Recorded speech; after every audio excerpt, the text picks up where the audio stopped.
Thank you, Dan. Welcome, everyone. It's 6 minutes after the hour of 6 a.m. It's Wednesday, September 11th, 2019, 47 degrees outside. Shane and Tobin, half man, half amazing on the line. Tommy Goloff, your morning mayor. And this is the KMMS Morning Soapbox with Tom and Shane, as Dan so clearly indicated. And quite a day, Shane. It is. It's the 18th anniversary, as we know, of September 11th. And a day to remember what happened and the 2,996 people that were lost, and 6,000 other people injured. The heroes of the people in those planes was just amazing, especially Shanksville, Pennsylvania. That fourth plane. United Airlines Flight 93, that they thought certain it was headed for your U.S. Capitol, and the people in that plane took it down. Wow, amazing. Yeah, up until that time, I think all of us had been told sit tight and let the hijackers do whatever they want, and because nobody thought hijackers were suicide, people or whatever. That's right. And then on their cell phones, they started talking to family and finding out what was going on. And then, the people on that flight got together at the back of the plane, said, we can't let them use this as a weapon. We just can't. Mm-hmm.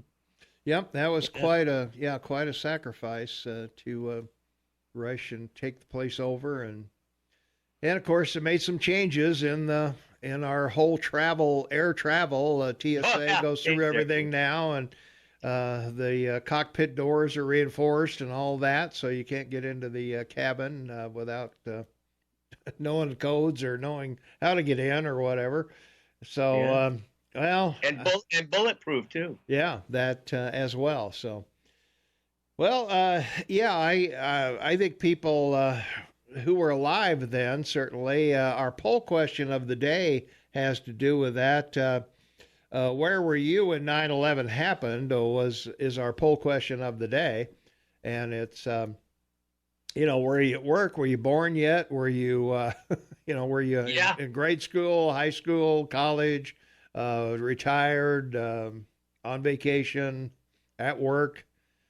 I remember I was sitting on the end of the bed because the wife said, hey, a plane hit one of the trade centers, and I'm sitting there having my first cup of coffee, and the second plane's coming in, and boom, hits the other tower, and I'm going, oh, this is not right. And I'm wondering how many other planes are out there, and I think that's what everybody else thought about too, and how quickly they got every plane out of the air into an airport and down.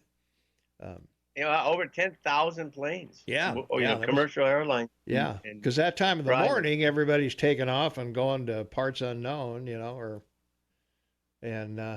so it was, it was one of those days you remember where you were, I think, when that happened. I remember where I was when Kennedy was shot, and of course I remember where I was when Lincoln was shot, but whole nother story, but. A whole different story. Yeah, right. You had tickets to that play, didn't you? Yeah, I did. Yeah. I couldn't make it. I was on rifle cleaning duty that night. Yeah, too long of a drive for you, right? Yeah, it was too long a ride. Didn't want to stay on a horse that long. Yeah, exactly. Well, it is certainly a day of remembrance. I hope that people take a minute who were alive at that time. It's funny how things like this affect us. I wasn't alive during Korea, or Pearl Harbor, I meant. Pearl Harbor, right. Yeah. And obviously the people who lived through that remember that well.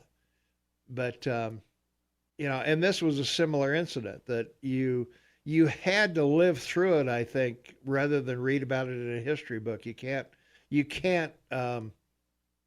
experience the feeling that you got when you saw this happening. Same with Kennedy being killed.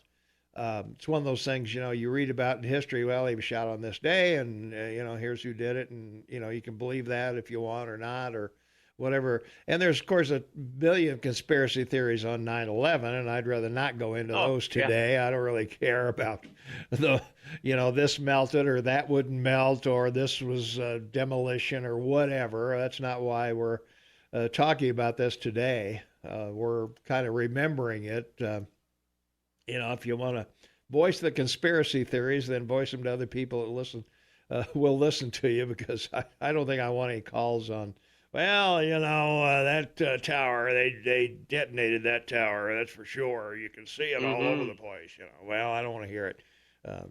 I've heard it for the last 18 years on the air. I don't think I need to hear it again.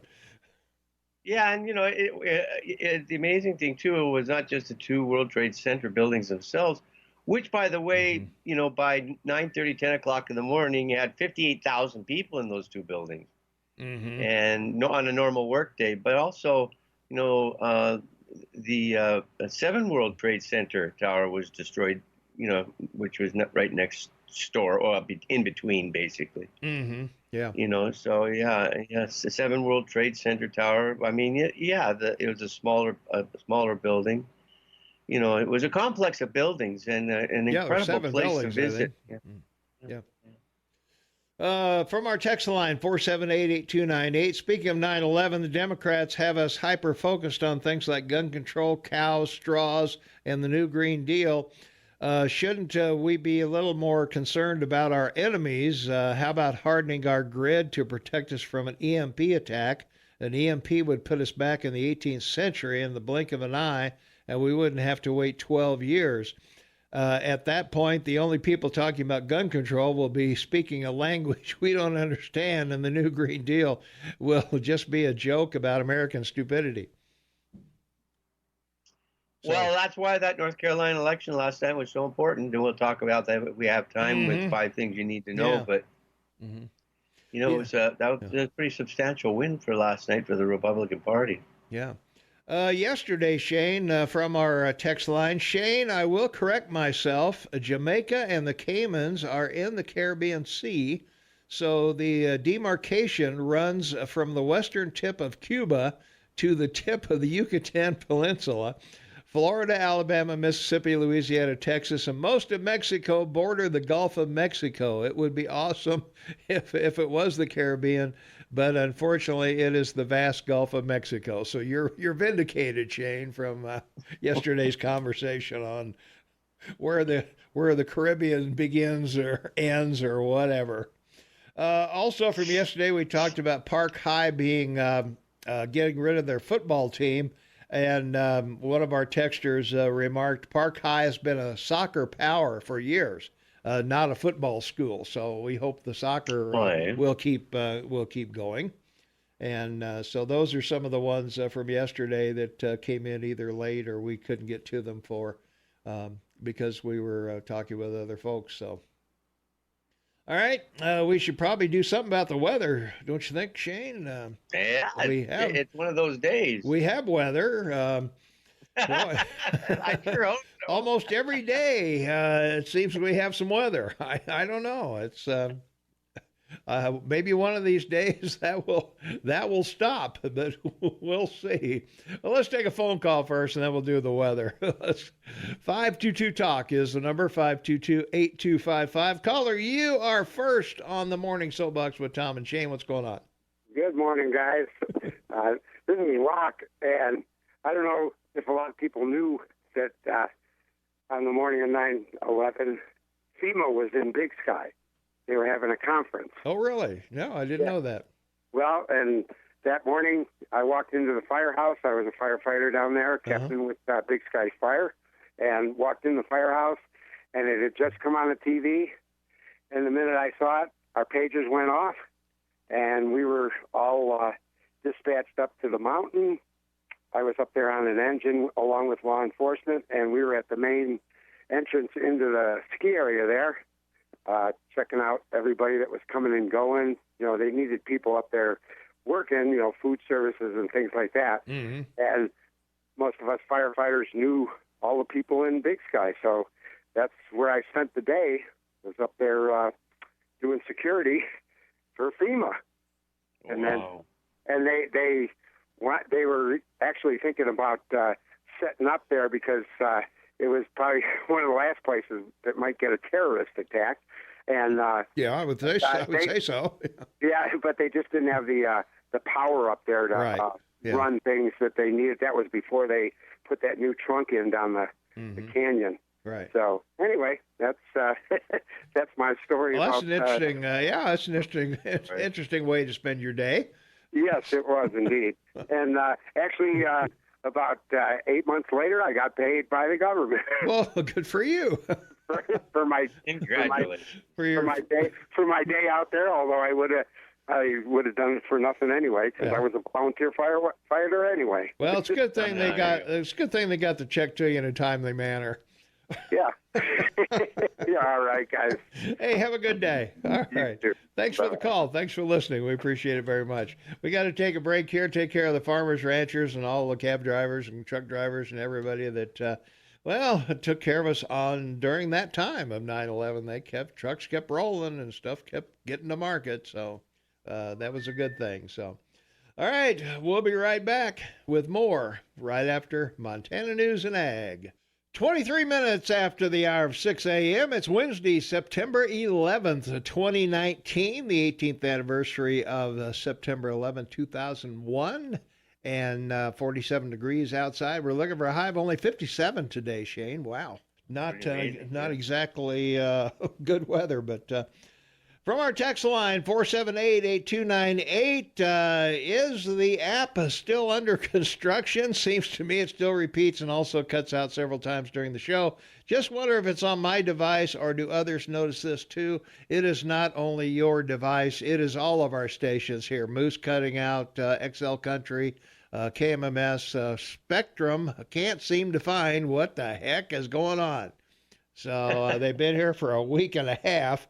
And also from our text line, your app sucks. Yes, it does. And we're well aware of it. And we wish to God it would be fixed. But it's one of those electronic things that there's a screw loose or a wire unplugged or something somewhere.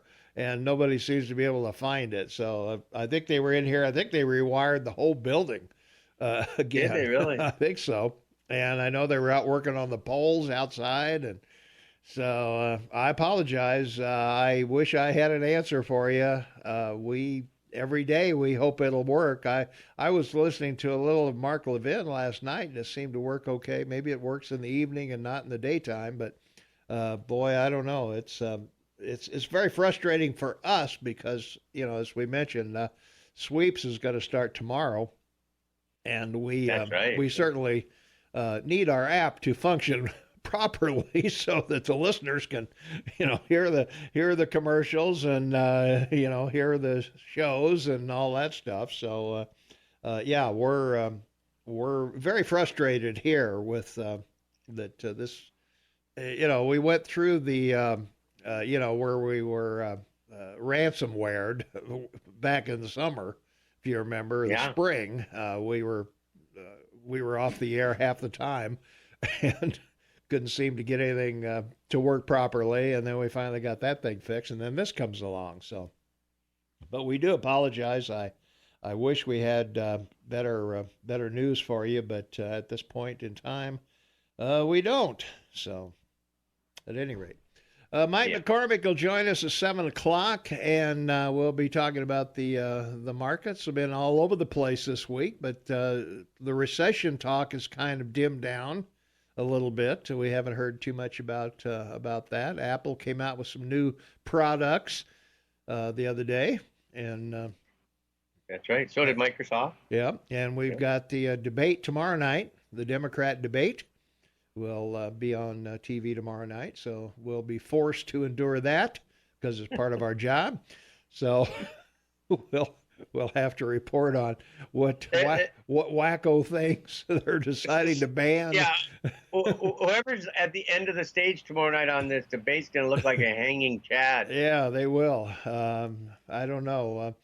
I thought it was interesting. The last debate, we had 2 nights of 10 each, and this time around, we have, there's 5 from each group, not 6 and 3, not 5 and 4. but 5 from each of the two groups.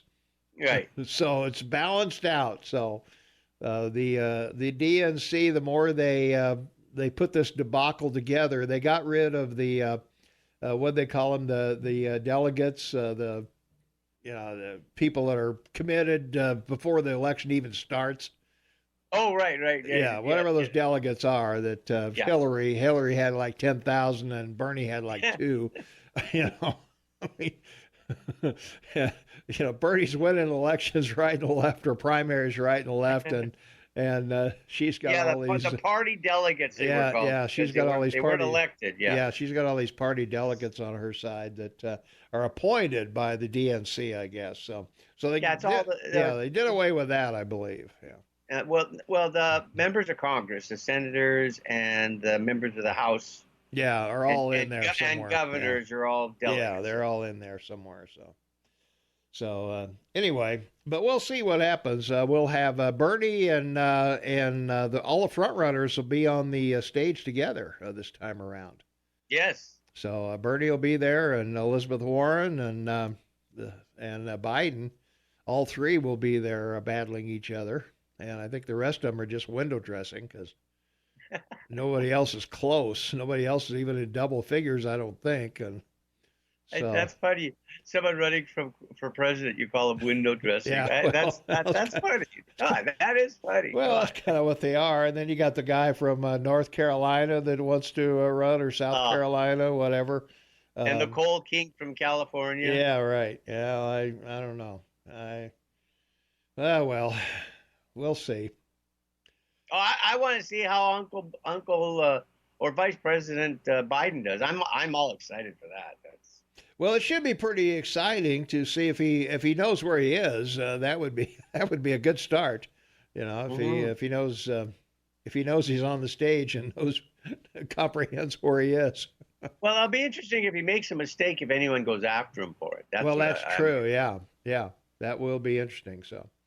All right, we got to take a break here at the bottom of the hour. Montana State News, Fox News, and me with the weather. Brooke had a cold, so it'll be me with the weather.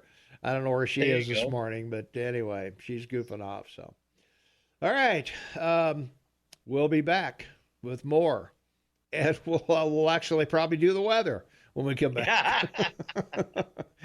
and maybe a couple things on the this day in history. Who knows? Who knows? Yeah. Stay tuned. We'll be back right after these important words. 24 minutes for the top of the hour. It's Wednesday, September 11th, 2019, and it is 48 degrees outside. We're only looking for a high of about 57 today. Lots of rain coming in. Quarter to a half inch of rain expected today, and some rain this evening. So, get your umbrella out and take it easy. And there was supposed to be some patchy fog this morning, so I'm not sure if they don't have that in this morning's forecast. It was in there yesterday, but we'll see. So be careful coming to work. You're going to be in rain or fog or both or either or one or the other. So, let's see, from our text line, 478-8298, maybe you should have a priest come in and do an exorcism to tell Dominic it's okay to move on and get rid of the bad juju Griffin left behind. That's from Tam, not your sister. So, maybe that's what we need. A good exorcist should come in here and help us out. Well, as I mentioned earlier, we need to get to the weather here. Some people might want to know what's going to happen today. Rain is likely, mainly before 8 o'clock, and it's cloudy. Then gradually becoming more sunny with a high near 58. And there is a chance of precip, 70% chance of precip, and a quarter to a half inch is possible today. Tonight, Wednesday night, we're looking for a 50% chance of rain, mainly before midnight. Then it'll clear in the evening, and low of around 41 degrees. So it's starting to get a little cool around here, Shane. We're getting some cool weather in here. So on Thursday, it's going to be sunny with a high near 69. And Thursday night, mostly clear with a high around 45. So that should be pretty nice. And then the weekend looks pretty good. Friday, sunny, high near 74. No chance of rain in there. Friday night, 30% chance of rain before midnight, but only a 30% chance. And it's 47 degrees will be the low on Friday night. Saturday, mostly sunny with a high near 74. And Saturday night, partly cloudy with a low around 50. And then for your weekend, Sunday, sunny with a high near 79 and mostly clear Sunday night with a low around 51. So that should be pretty nice day there. Temperatures around the area right now, 48 in Livingston, Manhattan's 48 also, Three Forks 49. Galton Gateway is 45, Ennis is 46, Big Sky 38, and at the airport in Belgrade it's 48 degrees, and currently we are right at 48 degrees here in our lavishly appointed downtown studios with an app that sucks. So, there we are. What can I tell you? Oh, you're great. We need an exorcism. We really do in here. Yeah, So, yeah. Our poll question yesterday, how important are good looks in a relationship on a scale of 1 to 10? Well, 44% of you would be happy with a 3 or a 4 as long as they make me happy and make me laugh. There you go. All right. 28% would be happy with 5 to 6. Cute, not sexy, but still pretty awesome. And then 13% thought attractiveness is the most important thing, 7 to 9. And 7% think hotness is king. So they just want a hot partner. And 5% would be happy with a 1 or a 2 with a good sense of humor. So there you are there. Well, good luck on that. Right? Yeah. Well, early voting on where were you when 9/11 happened? The majority of folks, 40% at work, 40% was other, and some of the others getting ready to work, visiting my mother. One person was in Toronto, Ontario, coming to New York City from there. Me. So that was you probably, was it? Oh, was that you? Okay. Let's see, 10% were getting ready for work. 10% had a day off from work. And that was the only ones that we had. With some other choices we gave: on vacation, retired, in college, high school, elementary school, or not born yet. So depending on your age and whatever. So. All right. Our poll question of the day, you can go over and vote at KMMSAM.com or vote at our app chat, or our app rather, at AM 1450 KMMS. And don't forget our app chat. That's an easy way to get to us.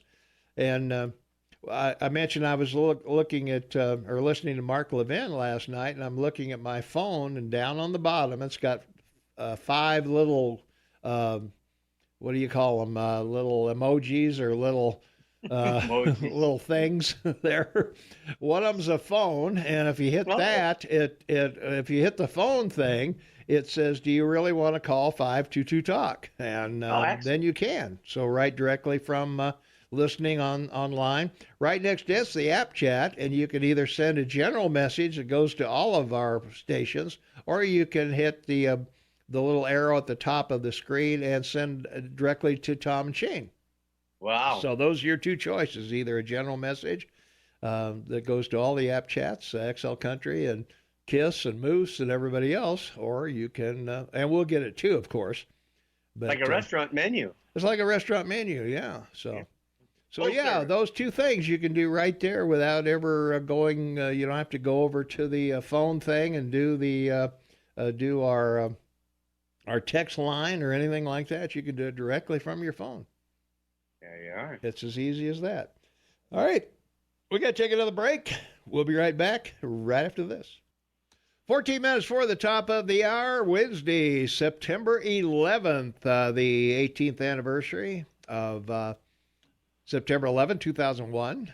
And it is 2019. 48 degrees outside, and the morning Soapbox with Tom and Shane. I'll try and remember the name of it. I haven't called it Saturday for a long time, so I'm ahead of the game. So Well, we might want to do a couple things on this day in history before Mike McCormick comes in at 7 o'clock, Shane. We'll just do I don't know that we need to do everything, but 1789, Alexander Hamilton was appointed the first Secretary of the Treasury, and he's one of a couple presidents that are on our money that are not president. That's right. And fascinating guy, probably one of the most brilliant people as a founding father. He was born in Charleston, Nevis, which is, of course, one of the islands in the Caribbean Sea of the Federation of St. Kitts and Nevis. And he was orphaned as a child and taken in by a prosperous merchant who then sent him to New York to pursue his education. I got to talk about this guy because he did so much. He was one of the founding fathers, I said, one of the writers with Madison and Hamilton of the U.S. Constitution. He was the founder of the U.S. financial system and the Federalist Party, the United States Coast Guard, the New York Post newspaper, and the New York Bank of New York. So he was a busy guy. He was a Federalist, as I said, and believed in a centralized government. He was an officer in the American Revolutionary War. He was a representative of the Congress of the Confederation to form the Constitution. And the most important aspect of his life was the Federalist Papers. There were three writers of the Federalist Papers: Alexander Hamilton, James Madison, John Jay. They're famous because there were 85 articles that they wrote about support of the Constitution of the United States, and they're used even today by the Supreme Court as references to what the founding fathers meant. Very wonderful reading. If you're not, look up the Federalist Papers. You'll find the writings fascinating because they'll give you a complete contemporary idea of what these men thought about and what was going on at the time. And unfortunately, he was shot in a duel. A duel with Vice President Burr because he was running for governor of New York, and Hamilton didn't think much of him, so they had a duel, and unfortunately he died at the age of 47. Shot on July 11th and died the next day, July 12th, 1804. Wow. Yeah. Can you imagine if we had duels today, Shane? It would be so cool. I mean, how cool would that be? Yeah. Really? Everybody be calling Trump out every 10 minutes, you know? Yeah. Can you imagine Schumer and Trump in a duel? Yeah, exactly. Jeez. Or Hillary and Trump in a duel. There you go. on the front lawn of the White House. Yeah, let's film that baby. Yeah, exactly. I wonder if they would have filmed those duels back in the day.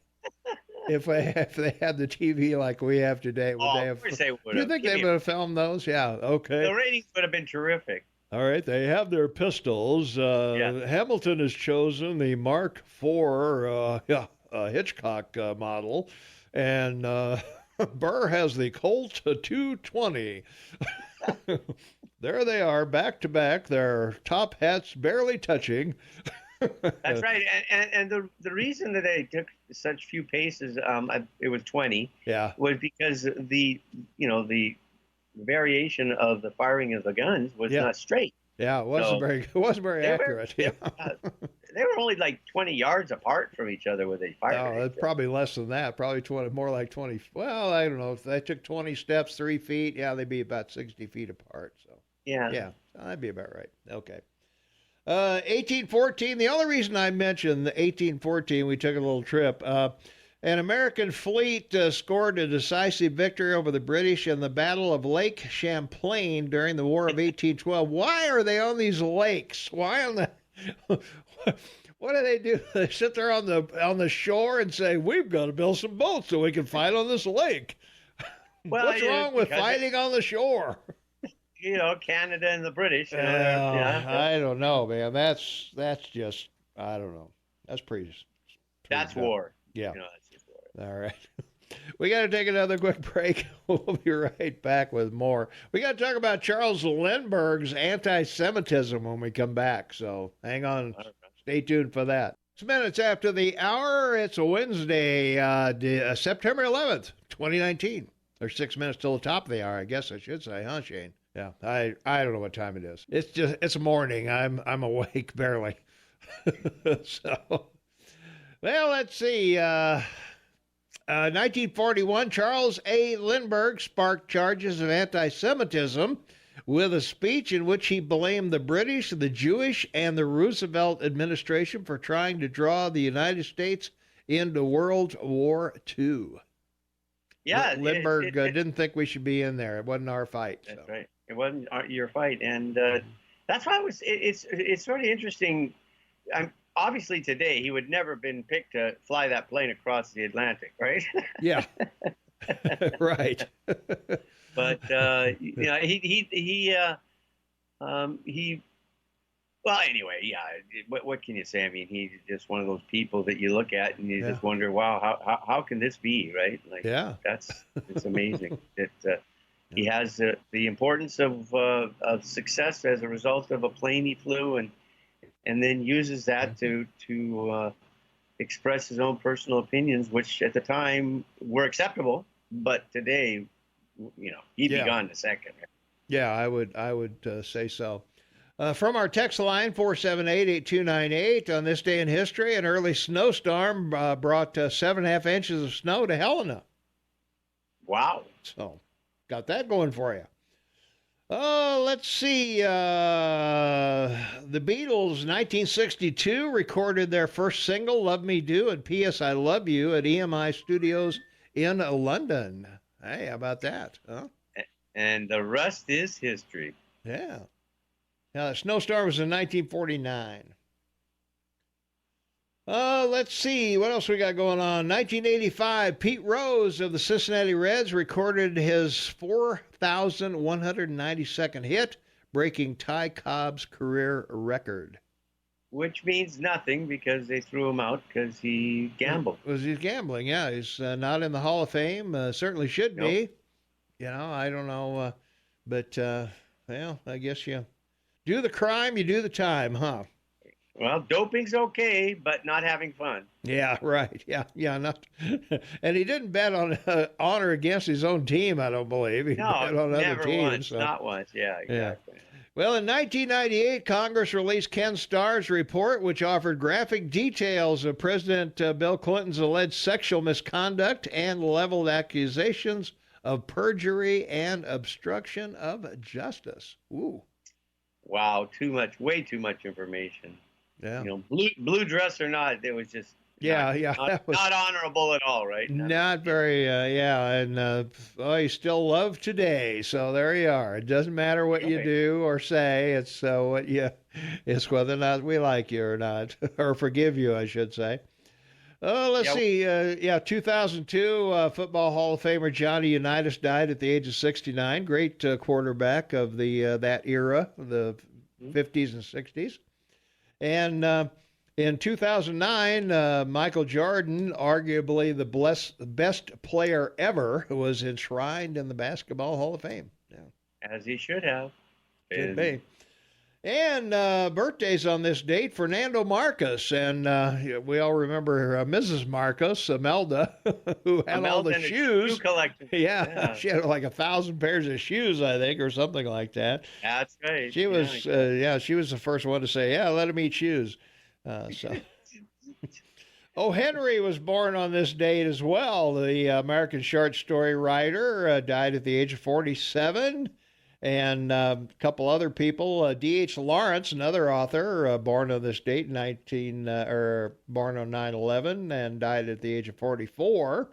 Bear Bryant, football coach of Alabama, born in this date in 1913, died at the age of 69. And Tom Landry, also born on this date. In 1924, 75, died in 2000 at the age of 75. I love Tom Landry. I always had a sports coat and a hat on, remember? He did. He always dressed for the game. He always dressed properly for the game. Yeah, wore a tie, suit. It was Sunday. Yep, it was Sunday. And Bear Bryant always had the telltale hat on, his tweed hat, so he always wore that thing. And he was one of the first ones that broke the color line. He brought University of Southern California to Alabama to play the Crimson Tide, and almost all black players, and they just ran over Alabama like they weren't even there. And after that, everybody started thinking, well, maybe this racism isn't getting us where we want to be. So we started checking out some black players for Alabama. On the Monday night game, Oakland and Denver, Oakland has this rookie tackle. Yeah. Are you ready for it? 6'8". Yeah. 320 pounds. Wow. All right. I mean, I have to stop to think of how big a human being that is. Oh, my God. That's pretty good size. Yeah. Oh. All right. We got to take a break here at the top of the hour. Mike McCormick's going to join us, and we will be back with more right after this. Thank you, Dan. Welcome back, everyone. It's Wednesday, September 11th, 2019, 47 degrees outside, looking for a high of 57 degrees. Joining us in studio, Jay Owenhouse is here, and at 7:30, we're going to give away VIP tickets to your show, Jay. So that'll be great. Yeah. So for the people who don't know, you've been in magic obviously for a long time, and I used to work for you at one time, as you remember. That's right. That was a long time ago. Yeah. How did you get interested in magic? I think like a lot of kids, I got excited when I actually, in my case, I was at my sister's birthday party at our house, and I was only 4, and she had a magician that my parents provided for her birthday party, and I just got real excited about it. And a couple years later, when I was 6, I remember asking my mom to take me to the library, because this is before the internet. So if you wanted to learn something new, you had to go to the library. Right. And she finally took me to the library. I didn't know how to read yet, but we picked out a couple books, and she'd read them to me at night, and I learned a few card tricks, and that's where it all started. Yeah. Yeah, I think all of us at one time or another, particularly people my age, we would go down to the 5 and 10, and they have magic sets and stuff that you could do the tricks and things at the time. And I think during the 50s there were magicians on TV that every once in a while would do things like that. So absolutely, and it's become quite a show these days. That I mean, the production, all the people, the acts are, you're always being asked to top. Yeah. Have you thought about going on America's Got Talent or something like that? Or I thought about it, but I think America's Got Talent has been great. I think it has really.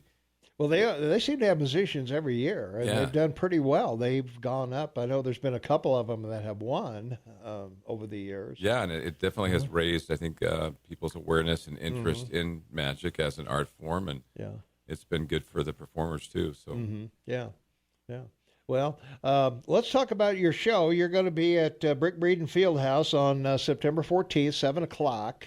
So tell us a little bit about what people are going to experience there. We've given away tickets all week, so we got some winners that are going to be there and check you out. And then we're going to give away the VIP tickets at 7:30. So, well, we're real excited to share what's new this year. We were on tour in March, and we got a call asking if we would adopt 2 more tigers, and I was outvoted.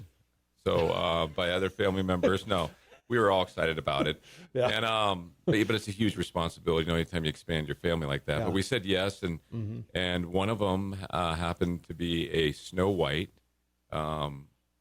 There's only 30 Snow Whites in the world, so we have a white that's a royal white, Shekinah, which is a white tiger with the black stripes.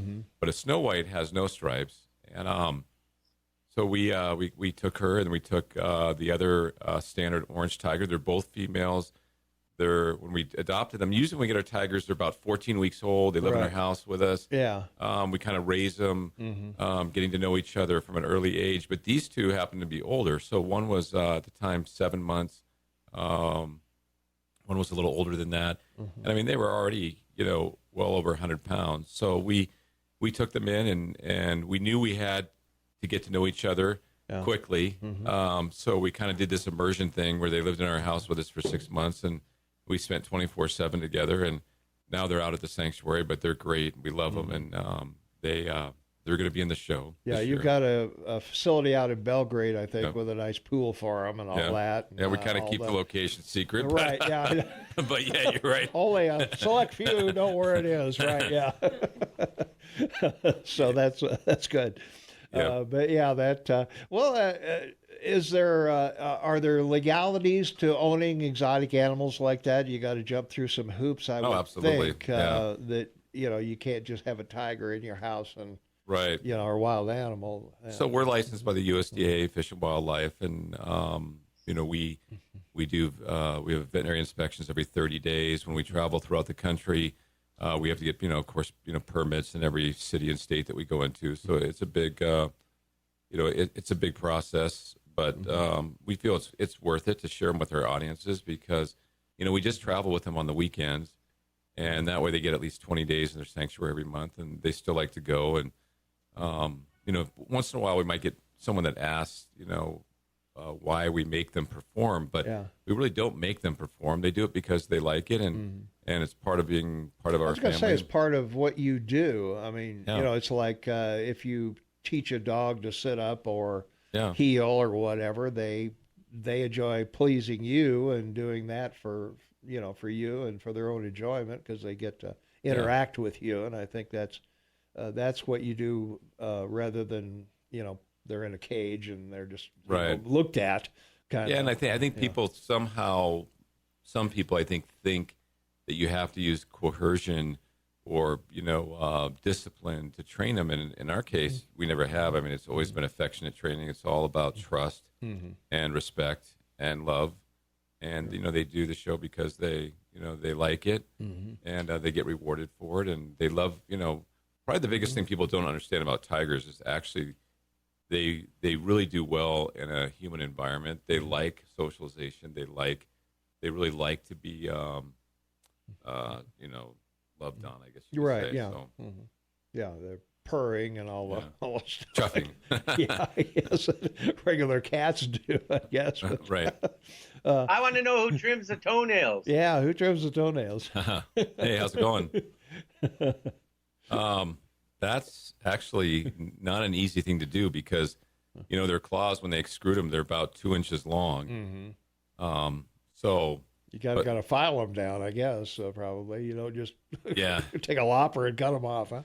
We teach them not to use their claws. It is probably probably their biggest weapon in the wild because, they took down a gazelle, they would extrude those claws. Right. They're like meat hooks, but they're easy to teach them not to use them. No, our cats at home don't, climb up us or that's good. So to speak. So yeah. All right. Well, once again, Jay Owenhouse is going to be at the Brick Breed Field House one night only, Saturday, September 14th, 7:00, and coming up 7:30, we're going to give away some VIP gold floor reserve seats. You'll be in the 4th row. You'll be able to probably pet the tiger from there, I would guess. You'd be pretty close to the stage. So, what's going to happen to the folks that go backstage? Our lucky winners. What's going to happen with them? We're excited about that. That's a special VIP program we have where it's kind of a backstage tour. People get to come backstage before the show. They get a chance to see the tigers up close, meet our family, and we kind of talk about one of our biggest passions in life, which is conservation and helping to save tigers in the wild, and we kind of share the work that we do on that. And then we get part of the proceeds from the VIP tickets, to conservation. Right. Specifically right now, what we're working on is trying to save the last 2 remaining wild tiger populations in India. And the biggest challenge that a lot of people aren't aware of is poaching. Poaching, yeah. And it's not a hard problem to solve. It's just getting some interest there, people wanting to do it. We've been able to help out the last couple of years by providing the cost of drones, the inexpensive drones to find hunting camps, and doing some other programs that we share with people that we're excited about. And it's a lot of fun. So it's one of the favorite things that we do in the show is have that opportunity to share that with people. Yeah. Well, it's a good cause. I know that a lot of these animals, their habitats are shrinking. Yep. Obviously, as more and more population comes along. So it's an important thing to preserve these things. We don't have saber-toothed tigers anymore, Right. or woolly mammoths, or Right. some of the other things that Yeah. passenger pigeons and Yeah. dodo bird and all the other.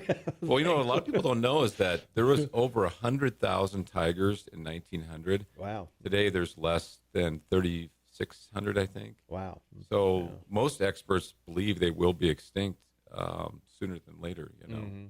We don't do something major. Yeah. And what Are lions in the same? I mean, they're different. They don't live together in the same countries normally, but Right. Are they endangered as well? And yeah, lions. There's quite a few more lions. The other species that's on the verge of extinction is the cheetah.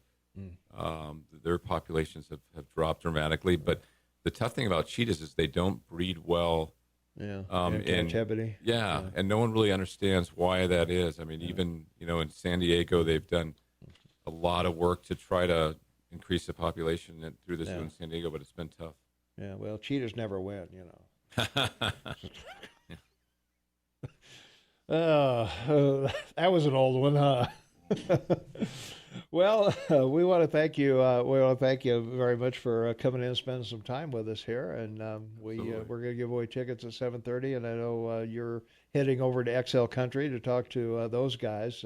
I didn't even know they were still on the air. I just thought they were taking a long time cleaning out the studio, but. But they've been there. But it's good to see you again. You too, we haven't touched base in a long time. So thanks for coming in. It's good to see you again, and we wish you the best. And hope you have a great turnout for the show and a great cause. Save the tigers and cheetahs from extinction. So let's all support that cause. That's would be a good thing to do. So absolutely. All right, Jay. All right, good to see you. Thank you much. All right. Thank you. All right, Jay Owenhouse will be at the Brick Breed and Field House Saturday, September 14th, and we're going to give away the tickets at 7:30 for a VIP meet with you behind the scenes, and we'll continue right after this. So stay tuned. 18 minutes after the hour. Thanks for Jay Owenhouse coming in, having a nice chat with us. Did you ever get into magic, Shane? Did you, as a kid, did you ever get the magic set and try to do some card tricks or anything? No, it wasn't something that I just like reading. All I did was read. All right. Well, it shows, I think. Good deal. Well, yeah. Before Mike comes in, I just wanted to get this in because you asked me to. Yeah. So on 9/11, it was a Tuesday, and of course the stock markets were closed because of what was happening in New York. Right. And the markets didn't open until the following Monday on the 17th.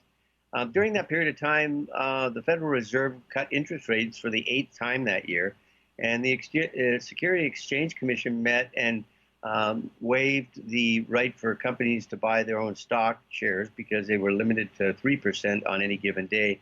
But here are the numbers. The Dow Jones fell 684.81 points to 8,920.70.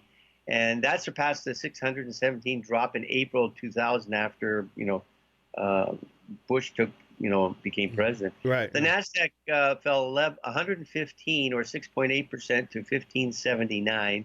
And the Standard & Poor's 500 index shedded 53 or 4.9% to 1,038. So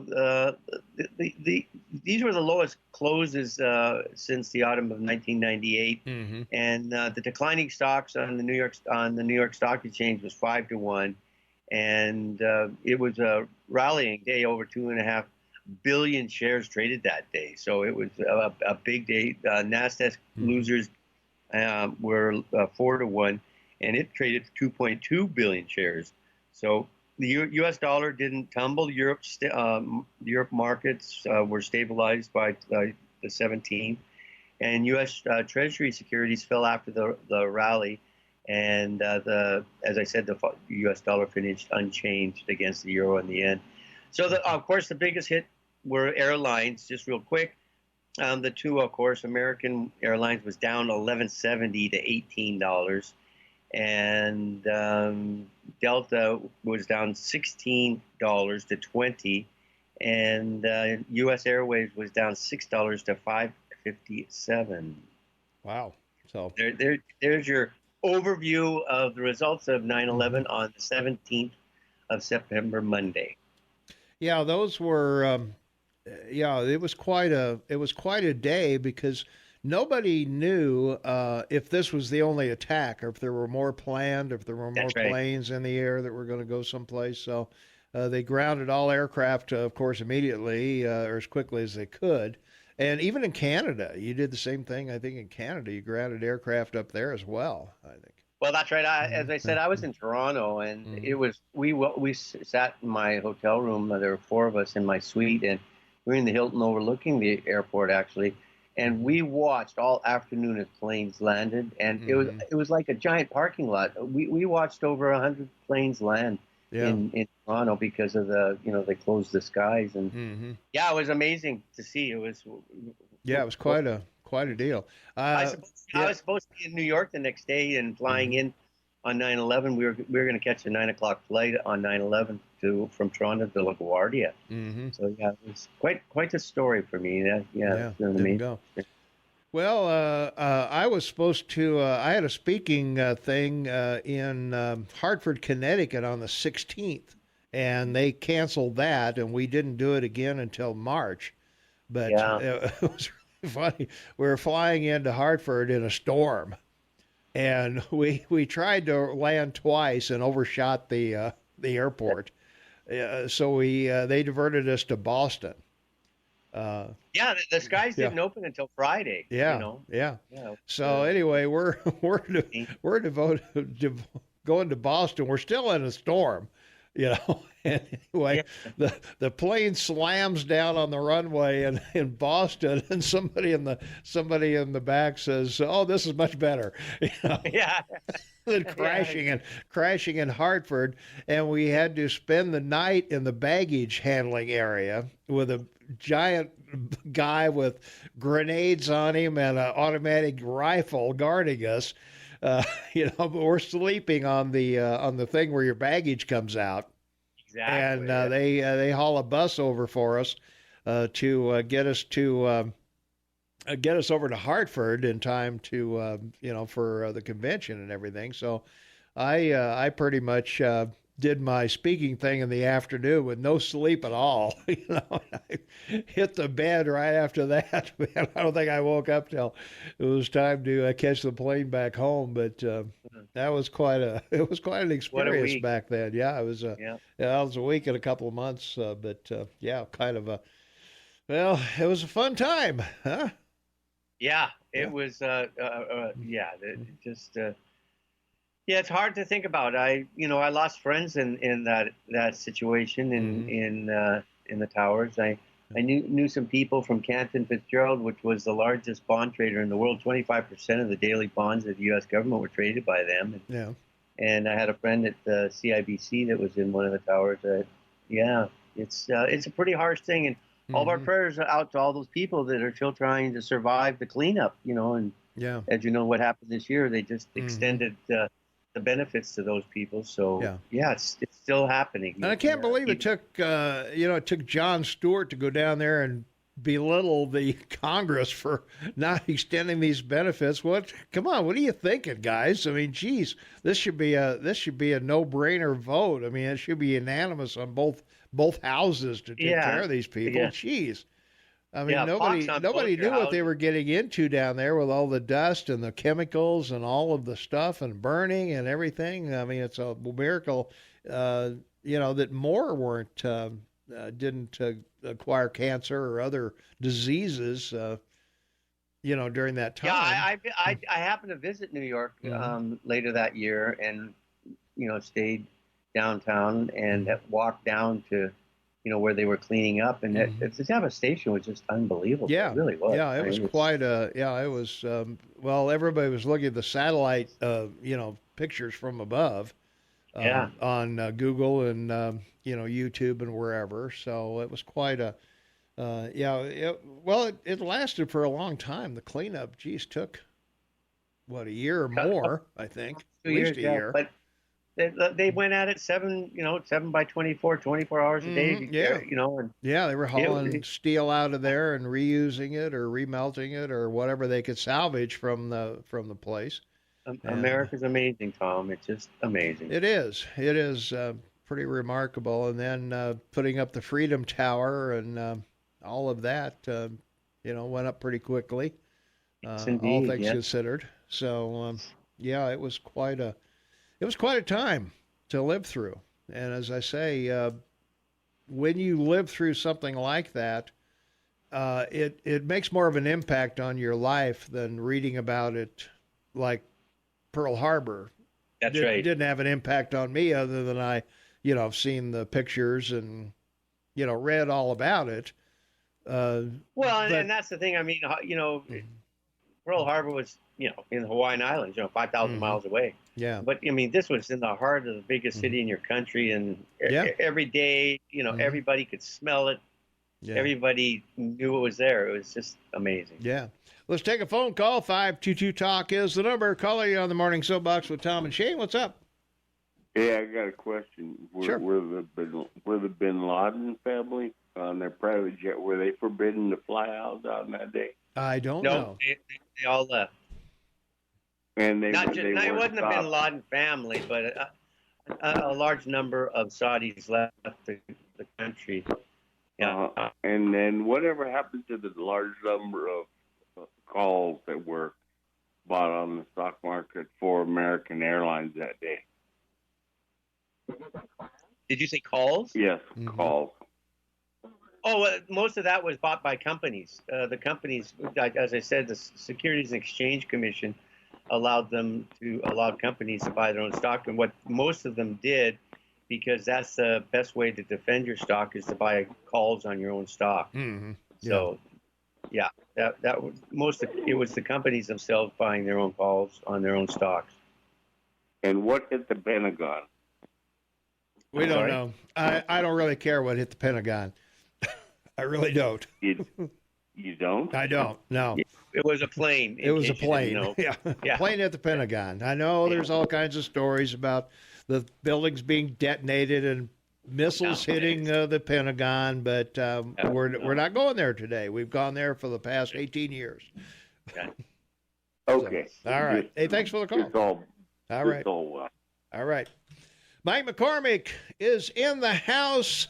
How you doing, Mikey? I'm doing excellent. Happy Wednesday. Yeah, than's for relinquishing a little of your time for Jay Owenhouse to come in. Oh, they're great. I thought he was scheduled for tomorrow, but obviously he's here today. So those magicians are tricky to schedule. They just appear and disappear all over the place, right? They just appear here. So I don't know. Yeah, deal.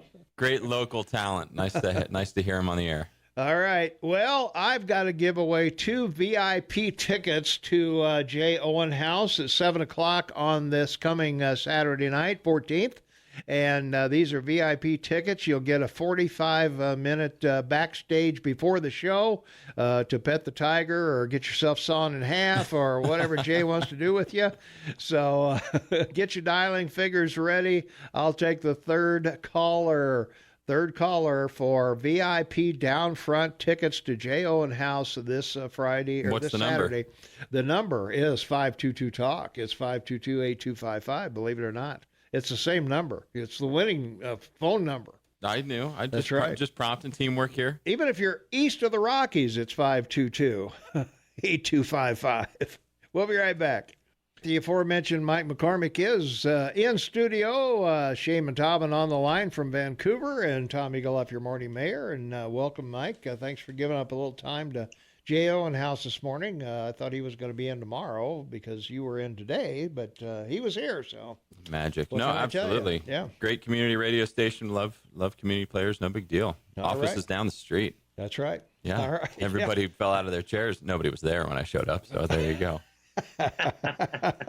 Hey, happy Wednesday to you guys. Dare I say that we've escaped smoke season? Yeah. I mean, pretty much. I won't make predictions on the market, but I might make predictions here. All this rain we're getting. And it's raining all the way from here to upwind directions where sometimes we'll get other people smoke. So knock on wood. Let's hope that we got a year off from this. Yeah. Well, let's hope so. But it is cold outside if you're dressing for the day. I would dress for sort of like a mid-October sort of condition. It's back to school time. Get your windbreaker out. It's damp and chilly. Your rain slick or whatever. Yeah. my daughters are runners and they're going out, and I'm saying, well, this is what it would be like if you went to school in, Portland or something, and we're part of the running program out there. Yep.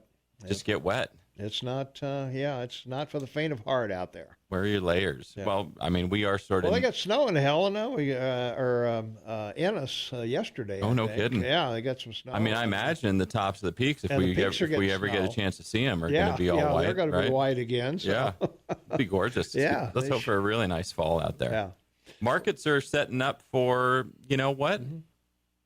I think that we're going to get through this. I do. I think we are too. The recession BS has kind of gone by the wayside. Not too many people are. I like that technical term. On the recession bandwagon. Well, that flip flops, and you're right. Yeah, it does. Here's my assessment of it: is that for the past 2 to 6 months to 2 years, whatever you want to put it at, we've been talking about how things are expensive and blah blah. So we've had this period of time where not a lot of money's been made. It's been up, it's been down, it's been giving it up, giving it back. Even in real estate, you're seeing some price leveling or corrections, or people finding the top. And if we do this for enough time, it gives the economy enough time to rebuild, to have new reason for optimism again. We've got "Don't fight the Fed" has been really the best investment advice that you could have gotten since the Great Recession was "Don't fight the Fed." Yeah. And we have got easy money. We're talking stimulus plans. Trump will probably make a big issue about passing or getting trying to pass a big stimulus bill. Well, the USMCA too are sitting on that in the House, right? Waiting for that to do something with that now. That or some version of is what's going to be. Hey, look what we did. It's not the right time in my mindset, but it's a good campaign tool, and will give a good stimulus to the economy. There's a lot of worries out there for sure, and going towards not trading with China, I think is a realistic option right now. I think that we should look at the idea that there might be a dual economy system going forward. The tariff thing. Well, I don't think we're breaking them down. I don't think that we're putting them in a box. I think that they're a communist country that can survive a lot more hardships and have survived a lot more hardships than us with our quarterly earnings and 4-year election cycle and need it now sort of thing. We've got a lot lower pain threshold might be the way to put it. And I think people are looking at Vietnam, Malaysia. Sure, we'll find other ways to go, right? To make make our spatulas. And if you look at Shane knows this with his import-export numbers. The U.S., we do rely on China for a lot of things. Sure. No doubt about it. It's hard to find data from China that shows what they rely on us for, but there's not a lot of, I don't sell my services to China. Yeah. Now, I haven't been asked to. I'm sure most of China listens to Shane and I every day. But if there was a percentage of their economy that was connected to ours, right. It would be less than the percentage of our economy that's connected to theirs. So, I was going to say, we've always said they need us more than we need them. I've never said that. Yeah, well, I would say that. Okay. That we do. We need them more than they need us. That's where I'm at. That's my point. I don't think so. I don't think we need them at all. Long term, we'll all be okay. Yeah, I think so too. Big question, I guess. We are poised to go into the big selling season. We got Halloween coming up, big day.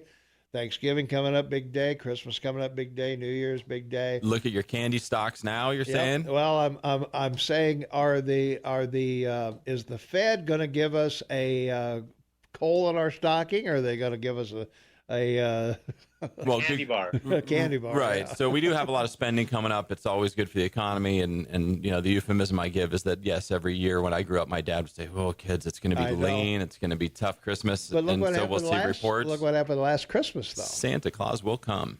The Feds raised the rate, and boom, right. Christmas was pretty much the coal in the stocking, at least on the stock market side. Right, Now, it rebounded, but the stock market sets expectations for what they want the Fed to do, and this is short-term rates. It's big picture stuff, and for the past decade, the Fed's done exactly what the market demands.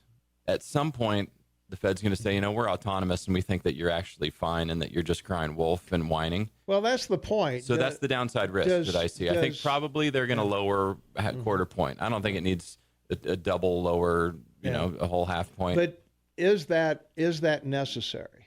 I mean, would that change anything? Because the market seems to be stable now. Stable now. We've got a problem with the yield curve. We've got a problem with foreign currency and international trade. But the yield curve isn't as dramatic as 2-point difference. I mean, it's not healthy. It's minuscule. It's not healthy. No, right. It's an easy thing for them to come back a quarter point and placate everybody. And I think they'll probably come up with some hawkish, thing, and there'll be a scare. And then we'll come to and realize that, okay, this is good. They're the big brother. They're not going to give us the pacifier every single time that we cry. At some point, that's going to happen. That hasn't happened with Yellen, and it's not happening with Powell. We'll see how it goes. All right. We got to take a quick break. We'll be right back right after this with Mike McCormick, McCormick Financial Advisors. 13 minutes for the top of the hour. Mike McCormick is in the house. Shaman Taubin in Vancouver. Tom Eagleoff, your morning mayor. And we got a text question for you, Mike. Hey, Mike, don't you think that President Trump greatly affects the economy indirectly through creating a business-friendly climate and favorable commerce policies?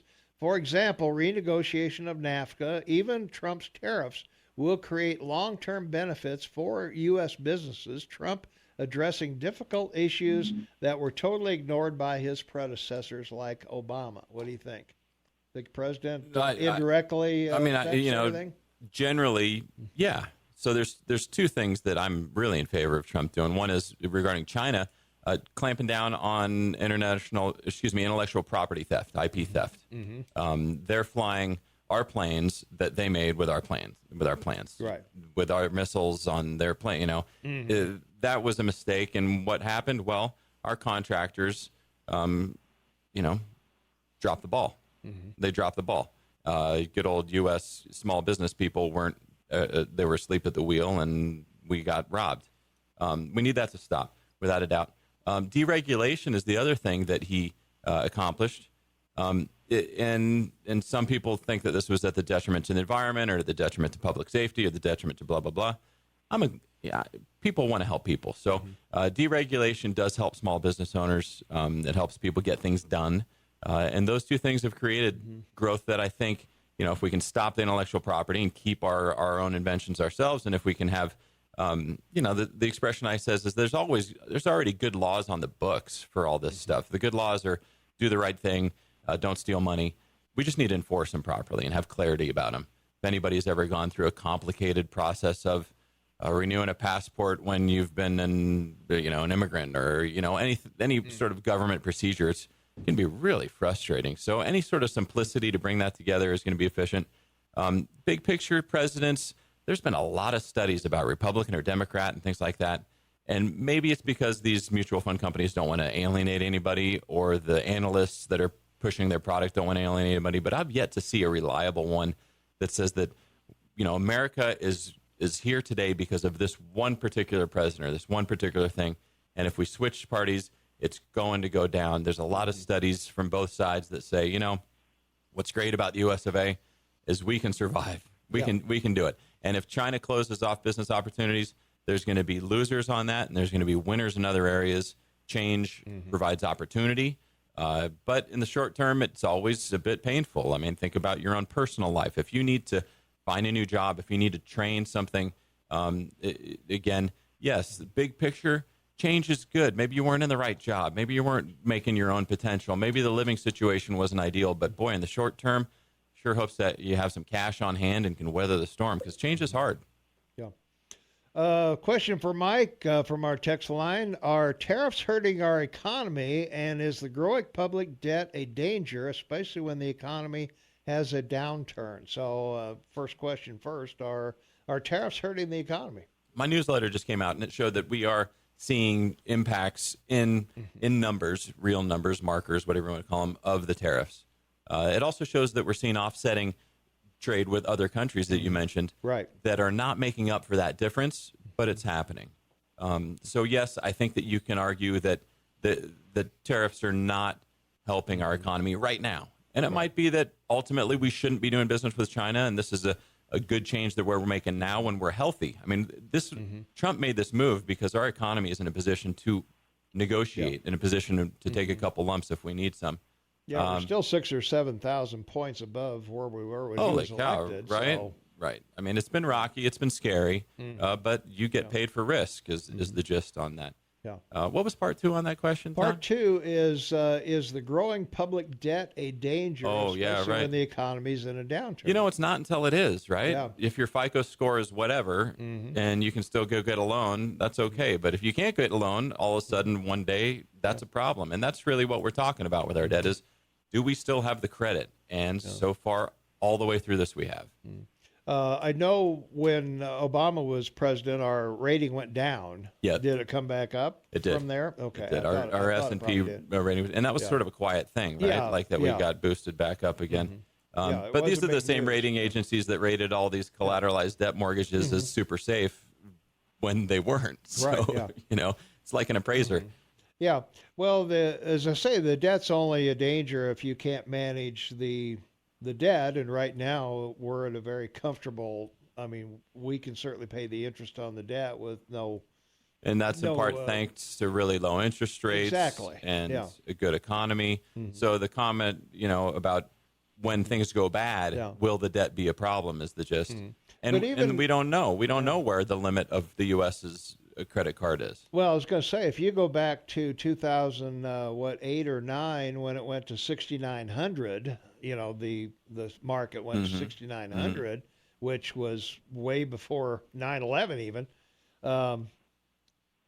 We were fine as far as servicing the debt under those conditions. Now the Dow doubled between March and December.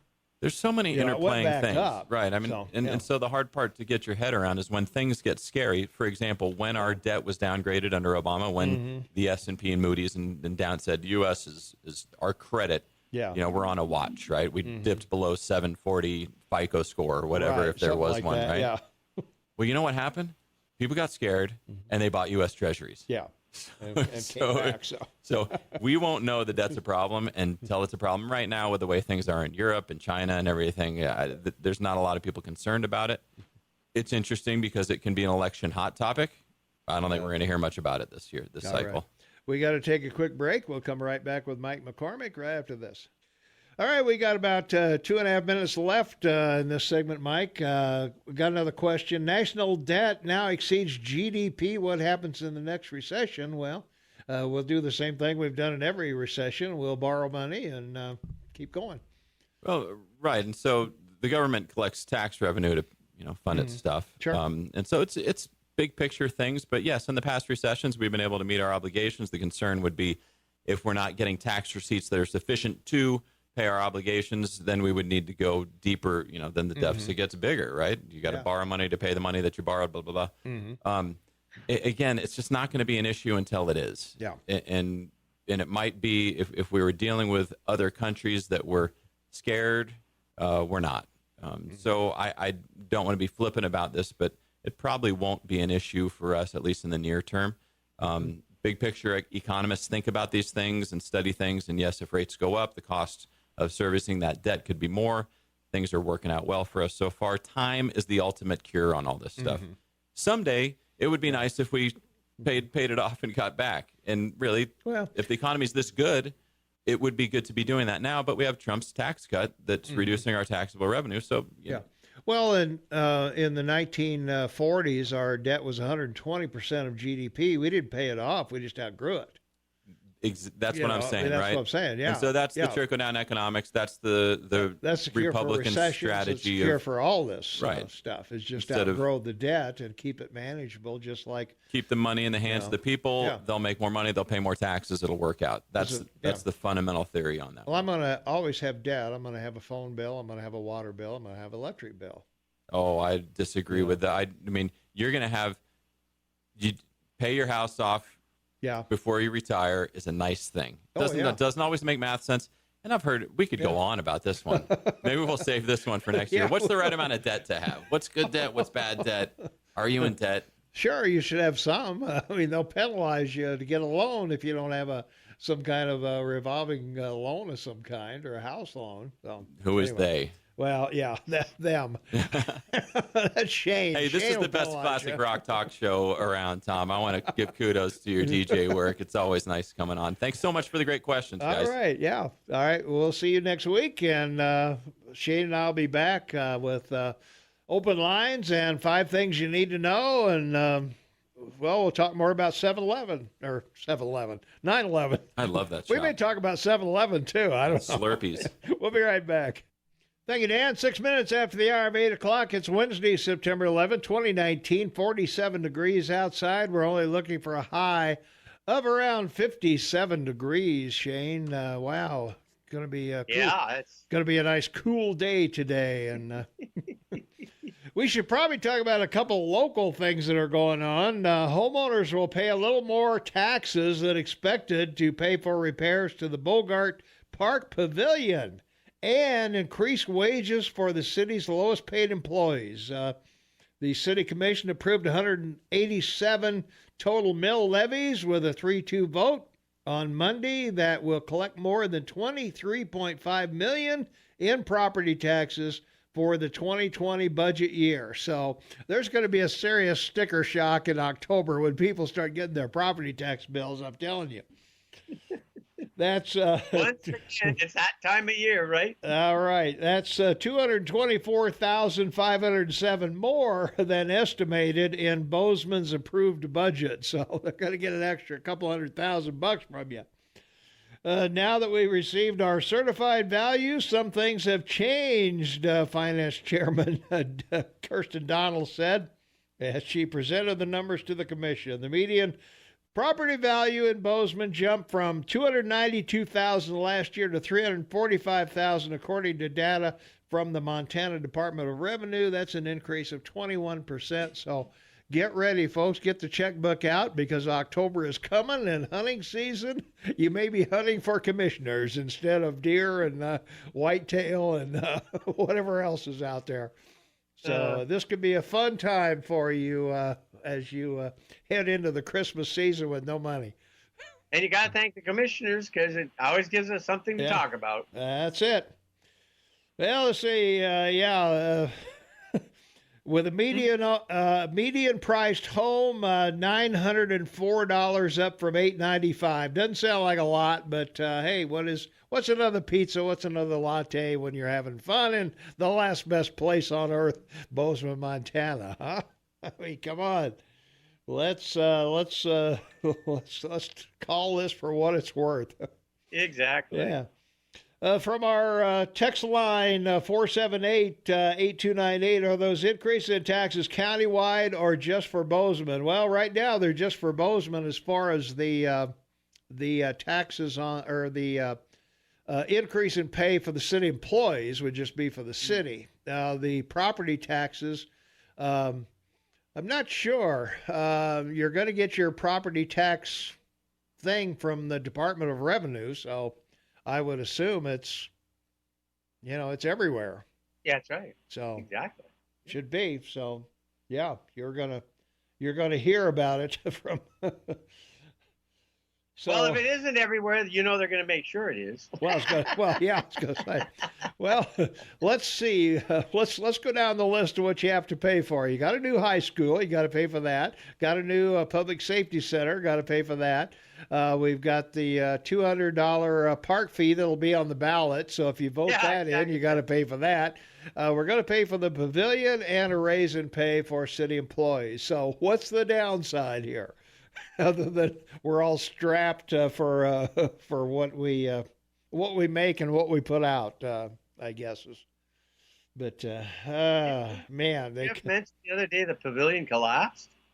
Yeah, they had a rotten beam or other, and the partial roof collapsed. So nobody took care of this thing for 92 years or painted it or put any weatherproofing or anything on it, and then they wonder, well, gosh, what's wrong with it? So now, as they say, the chickens are coming home to roost. And Additional taxes collected will help close the $15,000 gap remaining in the city's effort to bring all city employees to a 14-hour minimum wage for the year. On the argument, Bozeman residents already have an increased cost of living. Commissioner Io Pomeroy tried to swing commissioners to roll back the mills to collect the money in its original budget, but of course the liberals outvoted her and Jeff Krause on that deal. So try and remember that when you vote for city commissioner next time. Who's gonna keep adding mills to you, and who's gonna not? Toll booths from our text line, 478-8298. Toll booths on all roads heading into Bozeman. $1 to get in or out. Yeah, there you are. That will work. Yeah. And why should the rest of the county pay for the socialists in Bozeman? Well, Bozeman's in the county. That's why. Yeah, exactly. So, it's not its own little entity, No, look on that map. That's right. And as you know, they're trying to annex all the places that are surrounded by the city. So you folks that are surrounded are going to pay a big fee, too, to collect or to connect to everything and all the stuff that's going on. So that's why, the rest of the county, I live in the county. Why should I pay for all the crap that goes on in the city? Well, the city's in the county. So there exactly. you are. Yeah. So I feel your pain because I live in the county too, and I feel exactly the same way you do. Why should the rest of us pay for the socialist voters of, that only the city elects? I can't vote in the city election. I can't vote for the commissioners. So what's my deal? Where's my taxation without representation, Shane? Not on the ballot box. It ain't there, that's for sure. Well, in other news, the court strikes down state law barring robocalls for elections. So we can't ban political robocalls to you. So you're going to be getting those this year and next year. We got an election coming up, this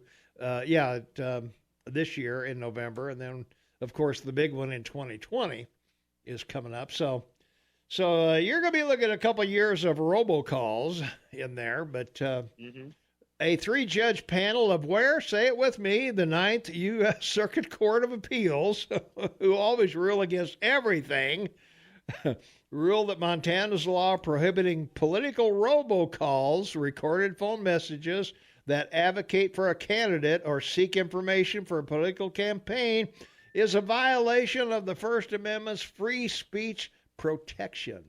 There you go. Yeah. Makes sense.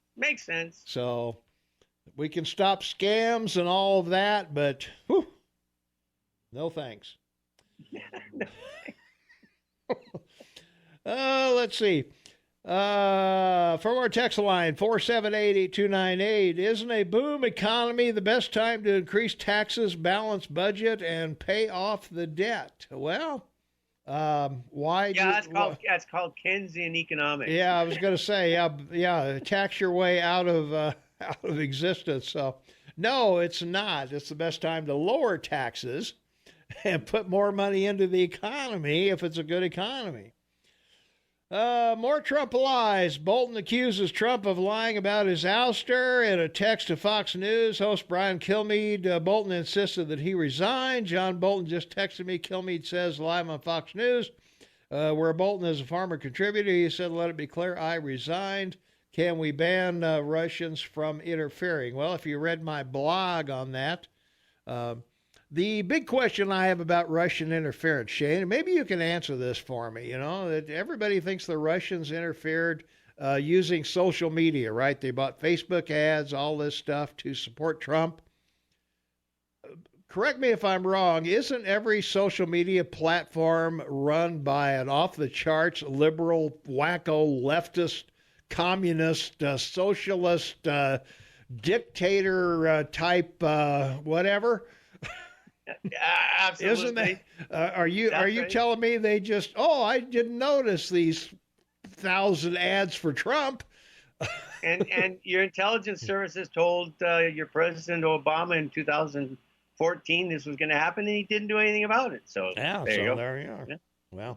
Well, it still seems a little strange to me that because I think we played part of the Google employee meeting where they were belittling. They couldn't understand why Trump won and how terrible it was going to be, and they were going to have to get together and fight this thing, this horrible decision by the American public. Oh my God! But yet, we're taking the ad money right and left, and I guess we just didn't notice that. Well, that's not true, because I hearkened back to the 6 interviews Obama did with 60 Minutes, and in the last one, he was asked about the interference of Russia in the election coming up in 2016. And he said, "Oh no, it can't happen. They're not an issue, and we're not worried about that." Yeah, our elections are honest and whatever. Yeah, so exactly. I don't know. So anyway, if if the Russians did interfere using social media, and I think that's all everybody has said they did, then I put the blame on the people that run social media, the lefties. That's right. The lefties must have wanted Trump then. So That's right. I don't know. Anyway. Well, the big scandal yesterday was the CNN scandal about outing that CIA guy. Right. And now it turns out, after being looked at, that it was the Obama administration in 2016, before he even became president, Trump. They're the ones who did it. It was Brennan and Clapper that released that information about that guy to the media. This stuff is getting deep, buddy. That's deep. Mm-hmm. From our text line, the Mueller report clearly documents Russian interference, and that's not what I'm talking about. I don't have a problem that there was Russian interference. What I have a problem with is that the liberal lefties let it go through. Yeah, that's my problem. They weren't screening too well for that, were they? Apparently not. Yeah. Yeah. I guess they were looking too hard at the pro-Hillary stuff and not the anti-Hillary stuff. And the pro-Trump or the pro-Trump stuff. Redirect everyone pro-Trump. Yeah. Obama tossed Russians out of the country when he learned that Access Hollywood tape dominated the news cycle, and apparently the Access Hollywood didn't do anything but help Trump.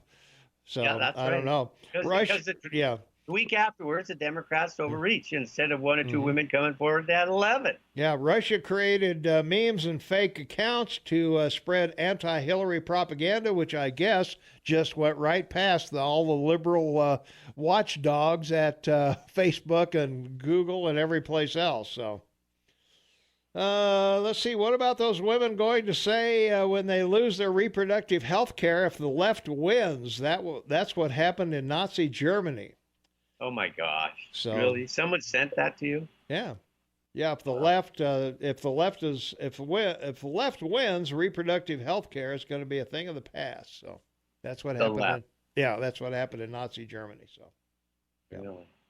So there you go. Wow. Oh, let's see. Liberal lefties at Facebook can't detect fake Russian accounts. Really? Well, they really. And you know this as a fact, I guess. So. Yeah. Facebook 101, Tom. Yeah, right. I was going to say they seem to be able to find the Nazis and the anti-Semitics. Okay, they can't find the fake Russians. So yeah, all right. White nationalists. Yeah, right. White nationalists are kicked off. So let's take a phone call. Then we got to take a break. Caller, you're on the air. What's going on? Not much. How you doing, gentlemen? Good.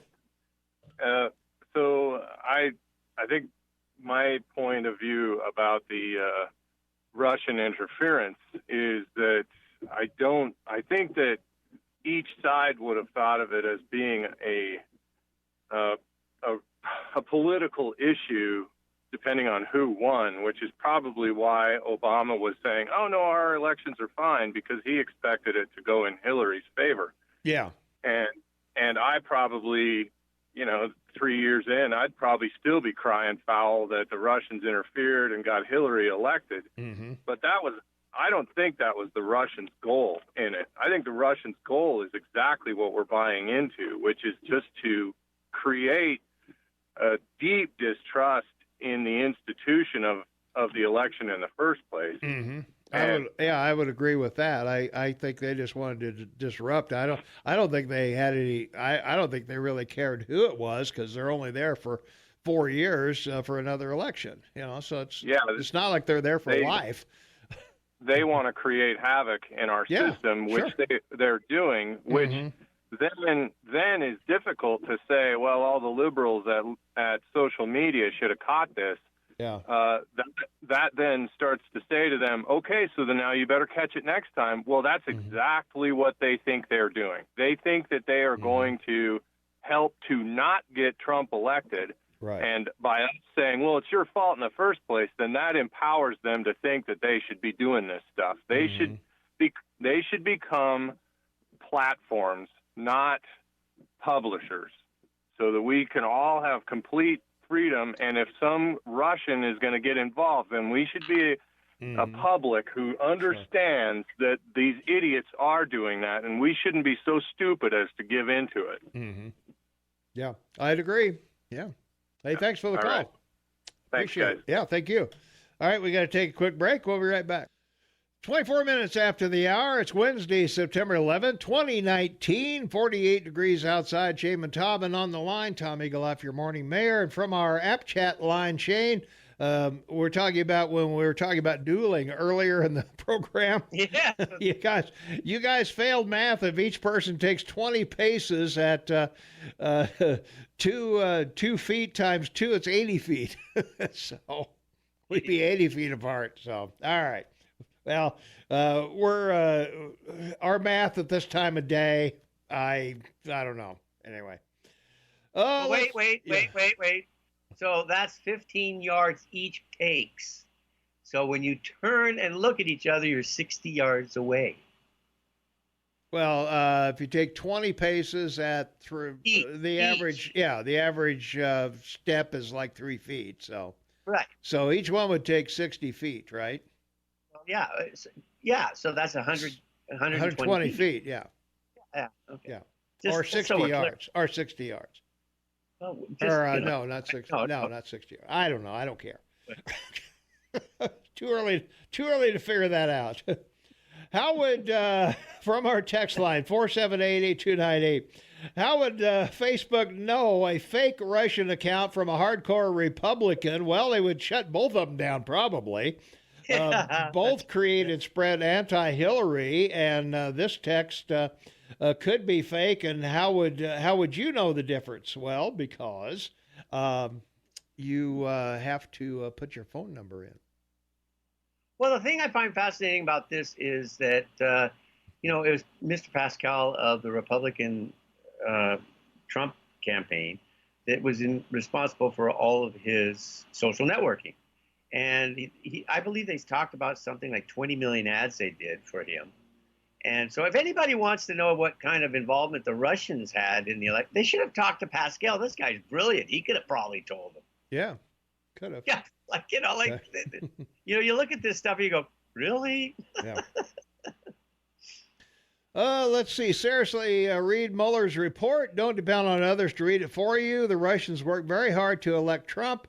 Had they wanted Hillary and succeeded, you would be so angry. I thought Hillary was going to be the next president, so I wasn't angry about it. I just knew it was going to happen. Exactly. Enemies helping candidates is a really bad thing, and I would agree with that. And yes, Obama threw Russians out. But I will also still say that if some Facebook ad is influencing your vote, you need to do a little more investigation than just relying on Facebook to provide you your info.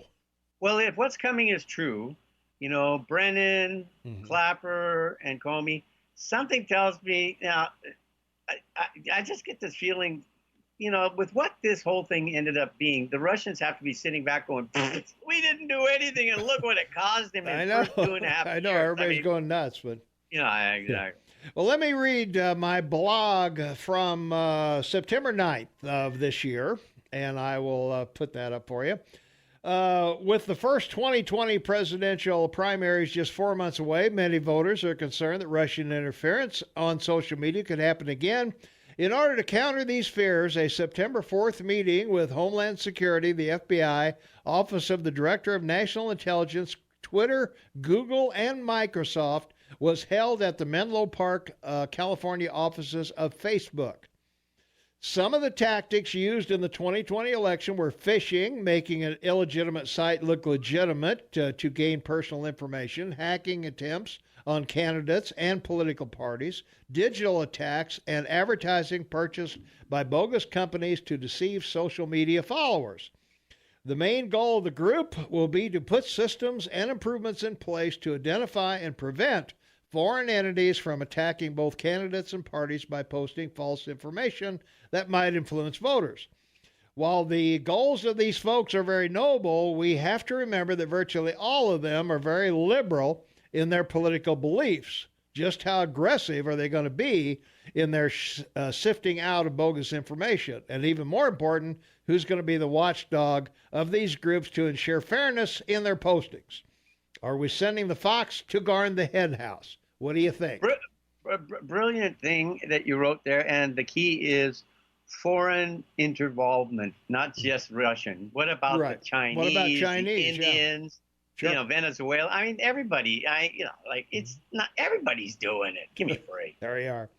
All right, we got to pay a couple bills or collect a couple bills, I guess I should say. Fox News, Montana State News, weekday weather by me is coming up. So we'll be right back.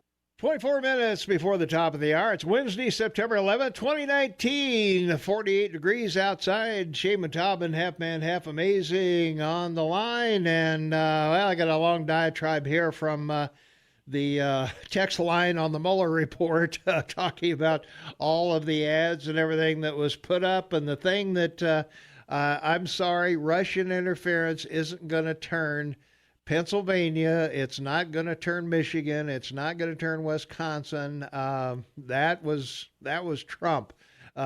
Hillary got 3 million more votes than Trump, and the purpose of any election is to get your opponent to waste votes. In other words, turn people out where it doesn't count. Places you're going to win anyway, like California. That's it. Now, that's where she got the West Coast. That's where she got her extra votes with California, Washington, Oregon. Just look at the numbers. That's it. She got most of them in Florida, I believe. But anyway, that's a whole nother story. But anyway, so he won Florida though. He did, but I mean, she got more votes than he did in Florida. In Florida. In California, Oregon, and true. Yeah. Washington. That's where she got the extra 3 million votes. You're right. Okay. Otherwise, he wouldn't have won Florida if she got more votes in Florida than he did. Yeah. So. And New York. Yeah, and New York. Yeah. Let's take a phone call. 522 Talk is the number. Caller, you on the morning soapbox with Tom and Shane. What's up? Hey, good morning, gentlemen. Thanks for having me. Yeah. I had a quick question about interference in the election. Sure. Wasn't it Google who interfered more than anybody? Absolutely. Yeah. What didn't they with that congressional hearing a couple weeks back with Ted Cruz? I just remember seeing that guy and him saying that they could have affected up to 12 million votes. Yeah, they could have. According to him, anyway. He was the former editor of Psychology Today. Can't think of his name offhand. It sounds like somebody else. Oh, it sounds like what's his name that just died? Epstein. Yes, David Epstein, not Brian or not whatever the other guy's name is. But yeah, we played that sound clip on here, if you remember. Yeah, I do. It's just, I mean, the focus on the Russian interference. That's just a smoke screen. I mean, the real stuff's happening here in the country. Well, I was going to say, how do the Russians know what all the top people that are paid thousands of dollars to predict what counties you need to carry and what, are you telling me the Russians are sitting over there saying, well, I think this county here in Pennsylvania, we need to really put some Facebook ads in there because that'll swing a lot of folks. Where are the Democrats with the Chinese, targeting American farmers because of Trump support? Yeah. Where are they? Well, I mean, why aren't they yelling and jumping up and down about China interfering? $1.5 billion to Biden and his son. I mean, seriously, what's going on with these people? I don't understand it either, Shane. It drives me out of my mind.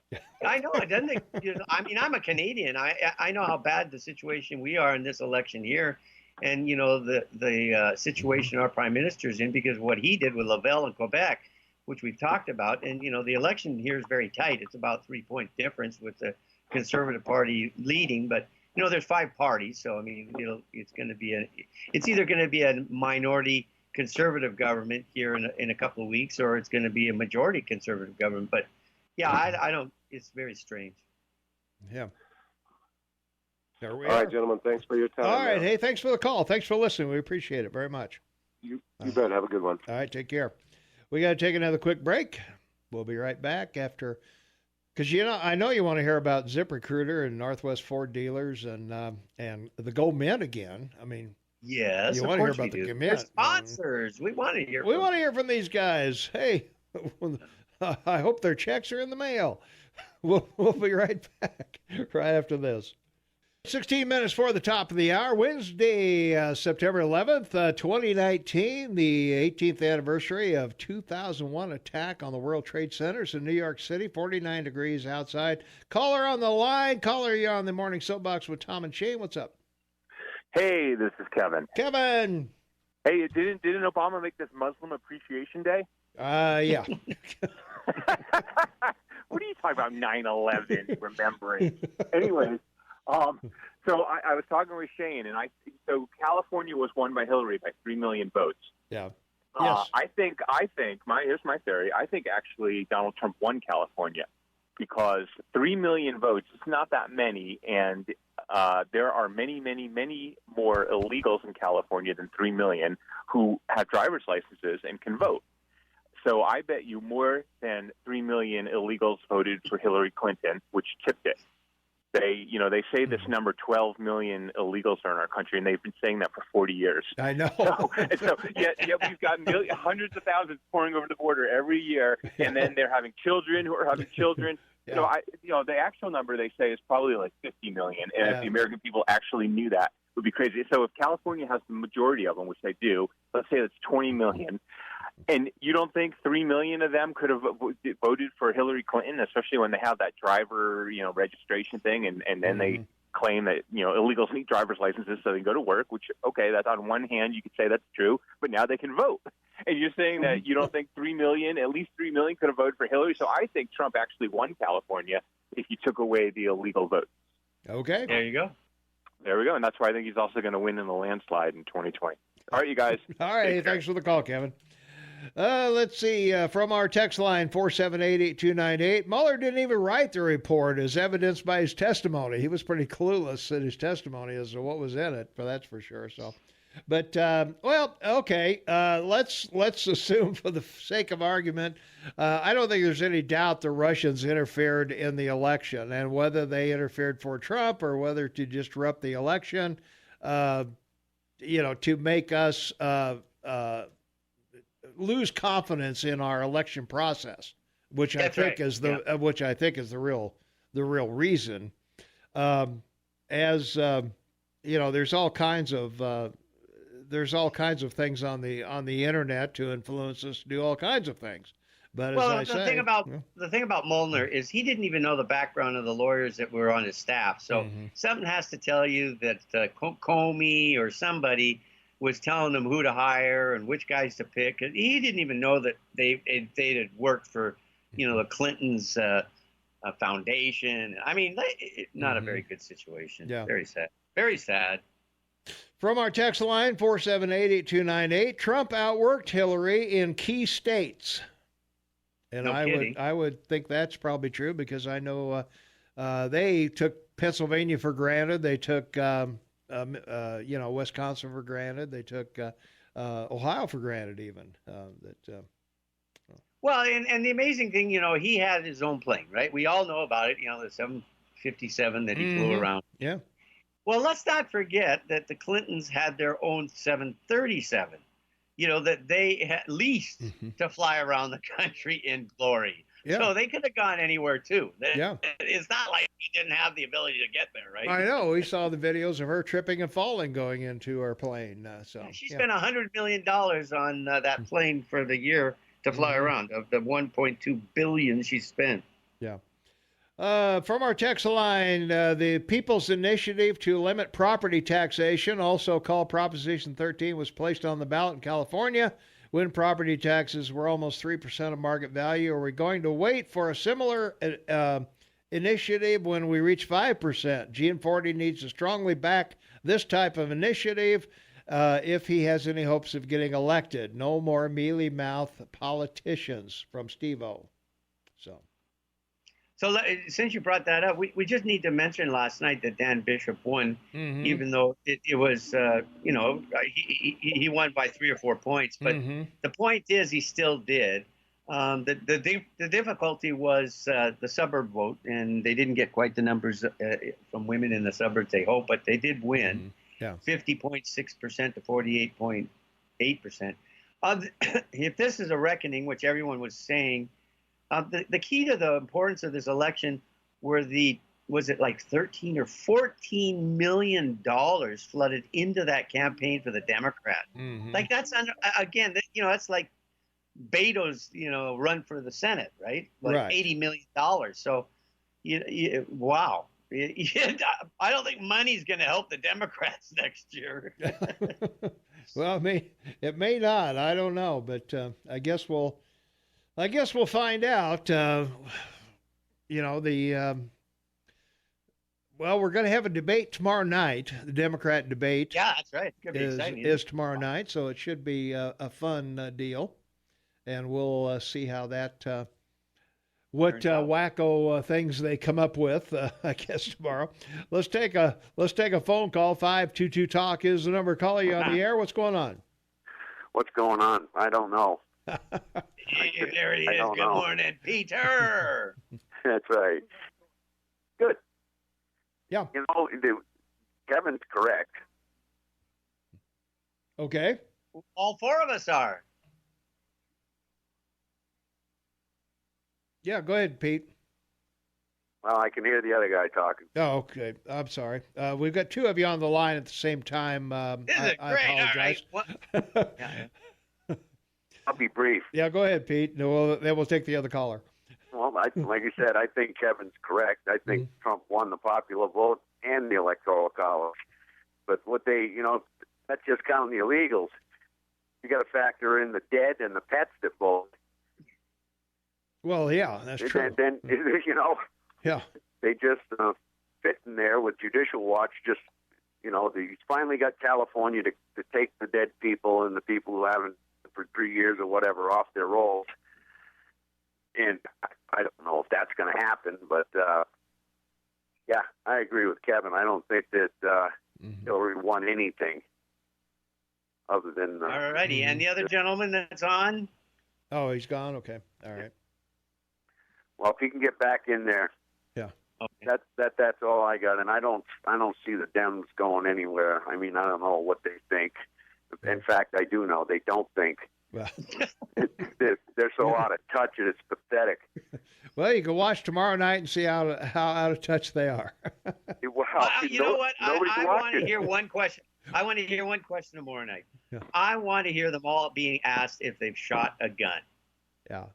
I want to know how many of these people running for president have ever shot a gun. Now, I know there's some that have, but I want to know if they have all shot a gun. I'm serious. All right. I doubt it, but I'm going to tell you, all the stuff that they're doing. You look at what they're doing, open borders, sanctuary cities, turning criminals loose. Yeah. I mean, you go down the list of this stuff, and then they say, well, we got to take your guns. We got to get rid of those evil black guns. Give me a break. And they think people are just going to go down and turn them in. They better rethink that one. Yeah. Well, as I said the other day, that after doing a background check on the government, they're very violent and unstable, and I can't sell my guns to them. Well, Garen, look at Maxine. Look at what these people have said. Yeah. Kill Trump. Kill white people. Sure. They ain't never going to get a gun, and Pelosi or Feinstein's going to get her permit taken away from her. Okay. Well, as I reported yesterday, since it was created the 1994 background check, 320 million background checks have taken. You can go right to the test firearm background checks on the internet and see how many they've done. Yeah. 320 million background checks. It And already exists. You can get the statistics of who's doing the shooting, and That's right. the whole 9 yards, and they're so far off that they're out of touch with reality. Crazy land. All right, gotta go, guys. All right, Okay, thanks. bye. Thanks. Shane, we got a caller waiting. If you'll talk to them, I'll be right back. We got to do the Rush update. Here's Rush. 2 minutes for the top of the hour. We've had a caller waiting on the line. Caller, you are on the Morning Soapbox with Tom and Shane. What's up? Well, just a quick comment. Sure. It's great to hear those guys talk about, the obviousness of the phony voting going on in California. And they're trying to get that same system set up in New York City right now, where there's a few million. And, but the fact of the matter is, all this stuff, it's just one kind of phony hoax after the other. And if you just ask a couple of questions, you see right through it, such as the whole Russian Wikipedia email hacking scandal. And if you watch any of the congressional committees, they found, nobody hacked the DNC servers from an off-site computer in Ukraine or somewhere. Somebody physically walked into that building, connected a hard drive to a computer, and downloaded that information. And you can't tell me that there isn't a camera on every door, in every hallway, on every floor of the Democratic National Committee building. So the fact is, they know exactly who did this. They've never said. It's pretty easy. Any investigative journalist worth anything should have asked this question a long time ago. But, I guess I just probably sound like a conspiracy nut. But it's pretty sad to see this kind of stuff happening. And there you go. Great call. I'll just leave it at that. All right. All good. right. Thank you much. Great call. I appreciate it. All right, that does it for us. Say goodbye, Shane. Man, it's good. Thank you, everyone, including Mike, and everybody. Be happy, be safe. God bless. That's right. Hey, tomorrow we're going to have Don Seifert, one of the county commissioners, will be in at 8 o'clock, and we're going to talk a little bit about the county planning, and we'll see how that plays out. So do that tomorrow. Thanks to everybody for listening. Thanks for all the good input and all of that. So we appreciate that very much. And, hey, we're only 16 downloads away from 1,500 of our shows. So get over to KMMSAM.com and download our show today. If I know our streaming isn't working all that well, but you can download the show commercial-free and listen at another time. We'll be right back tomorrow, 6 a.m.